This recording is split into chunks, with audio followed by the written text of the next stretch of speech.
இன்று தேவன் உனக்கு சொல்லும் ஒரு வார்த்தை. இந்த வீடியோவை பார்க்கும் நீ இப்போது சிரிக்கலாம் அல்லது உள்ளுக்குள் அழுது கொண்டிருக்கலாம். இது அரவிந்தின் கதை. ஒரு சாதாரண மனிதன், ஆனால் அவன் வாழ்க்கை ஒரு போராட்டம். ஒரு காலத்தில் அவன் சந்தோஷமாக இருந்தான், நல்ல வேலை, நல்ல குடும்பம். ஆனால் ஒரு நாள் அவன் வாழ்க்கை முழுவதும் மாறிவிட்டது. வேலை போய்விட்டது, நண்பர்கள் விட்டுச் சென்றார்கள், குடும்பத்தில் பிரச்சனை. அவன் தனியாகிவிட்டான்.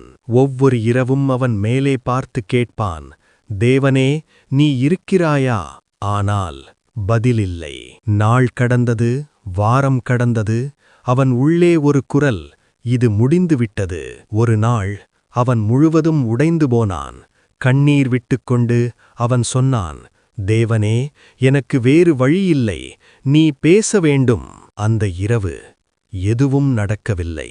ஆனால் அடுத்த நாள் காலை அவன் எழுந்தபோது அவனுக்குள் ஒரு அமைதி. அவன் புரியவில்லை, ஆனால் அந்த அமைதி உண்மையாக இருந்தது. அவன் மனதில் ஒரு வார்த்தை, நான் உன்னுடன் இருக்கிறேன். அவன் அதிர்ச்சியடைந்தான். இது தேவனா? அந்த நாளிலிருந்து அவன் அந்த வார்த்தையை பிடித்துக் கொண்டான்.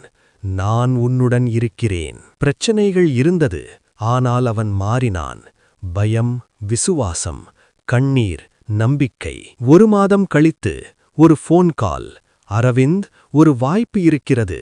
அது அவன் எதிர்பார்த்ததை விட பெரியது. அவன் கண்ணீர் விட்டான். ஆனால் இந்த முறை சந்தோஷத்தால். தேவன் பிரச்சனையை மட்டும் மாற்றவில்லை, அவன் வாழ்க்கையையே மாற்றினார். இப்போது இந்த வீடியோ பார்க்கும் நீ, தேவன் உனக்கு சொல்லும் ஒரு வார்த்தை, நான் உன்னுடன் இருக்கிறேன், நீ தனியாக இல்லை. ஆமென்.